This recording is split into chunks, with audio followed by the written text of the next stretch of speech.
Friends, in the history of English literature, Anglo-Norman period plays a very key role. Anglo-Norman period, it is a period which spans from 1066 to 1400, middle of the 1400. While people become serious about preparing for UGC NET or any state level eligibility test, it is always necessary to hold a better view about what happened before Chaucer. So today I would like to discuss pre-Chaucerian era, that is Anglo-Norman period. Anglo-Norman period and its life expectancy, I mean the period where it starts and where it ends, and developmental aspects, who became the king, what happened historically. All these things are very necessary to answer analytical questions in English literature. We'll see that today now. You could see the period between 1066 and middle of the 14th century is regarded as the Anglo-Norman period. Why did it become Anglo-Norman period? Why was it not something else?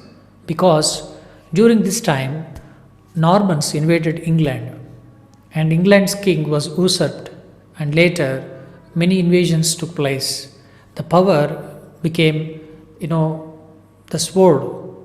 The powerful king conquered the entire land of England, piece by piece. The city of Roe had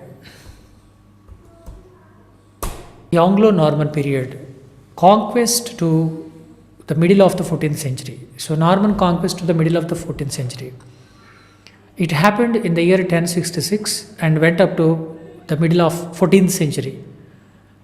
And during this time, many changes took place. It was the period in which many changes happened.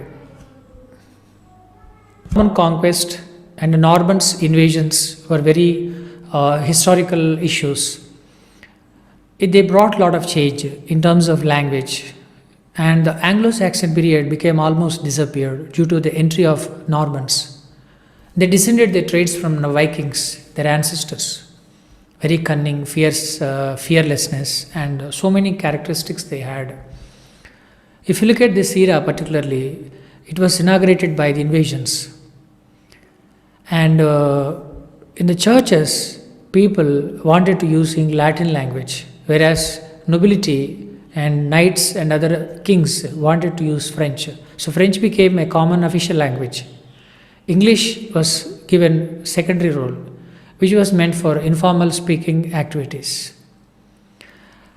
And the primary sources for literature, the primary sources of literature during Anglo-Norman period were chronicles, religious, didactic writing, poetry and drama. In these particular forms, literature was written and produced.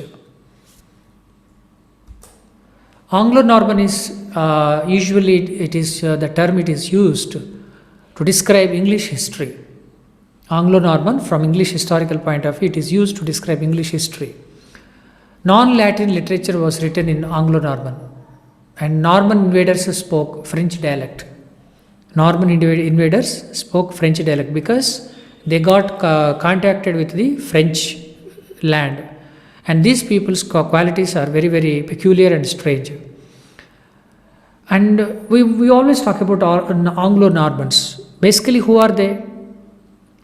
They were actually the people who came from Denmark, Norway and Iceland. What was their job? What were they doing?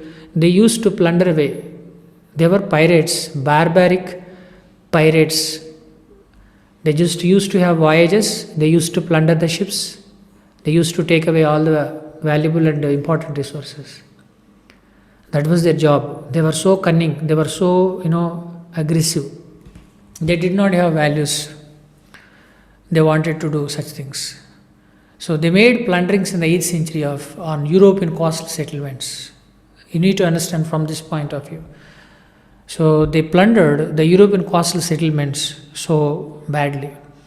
Descendants of Vikings. So when you talk about Normans, Anglo-Normans, where were they from? They were the descendants of Vikings. Usually, when it is in the English class, when we talk about the Vikings, the pronunciation is wrong. It's not Vikings, it's Vikings. They just were actually settled in northwest France in 10th century. They were the descendants of Vikings. Beginning of the 10th century, French king Treaty of St. Clair Sarepte with Viking chief Rollo. You see, in France, the rapid invasions of these Normans were felt. And it was the king's duty to calm and normalize the situation. He wanted to have a pact, a treaty with the chief of Normans, whose name was Rollo. But did Rollo accept his proposal? What happened? Did French king in his treaty? As a part of this treaty, a kind of agreement, the French king gave some land at a particular place in France. That was actually called Rohad. So Rohad was given to Normans. And gradually what happened, these Normans started living with French people. And French people culture, language, laws, customs, religion, political organizations became adopted. They gradually imitated them. They gradually imitated, and they didn't hesitate to imitate. They became mixed up. So mixed with the native French population, which means they married local ladies, they married French ladies. So Normans married French ladies. So Rollo's role became very famous in this particular area. So Rollo, in 2-3 generations, played a very big role in getting almost combined with the cultures of France and French people. Normans' land was called Land of the Normandy or Northmen. Later on, in the course of time, Normans' land was called like that. And Normans adopted French language by 11th century. You see, the settlement started in the beginning of 10th century. In a span of 100 years, there has been a lot of influx of these people into French land. And France culture, language and their important aspects became their famous and important norms. And by 11th century, Anglo-Normans, in fact, started adopting French language for their particular official usages. You could see the downfall of English language from Old English or Anglo-Saxon point of view could be expressed here, could be seen in this point. So when French became more and more popular, English became very less in usage. They kept nature alive. We hear nature in terms of their psychology. So people from Normandy were very, very, fearless, and they were very rude, aggressive. They never waited for someone to help, or they simply plundered, they killed, they just did many, ferocious things. But they were absolutely notorious. With this being said, I would like to conclude here Anglo-Norman period. This lesson, especially the historical background of Anglo-Norman period, would still continue.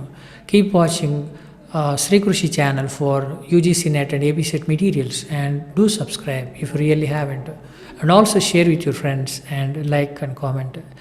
I would like to provide more content on this. Keep watching and keep subscribing, keep sharing as well as keep liking. Have a great time. Thank you.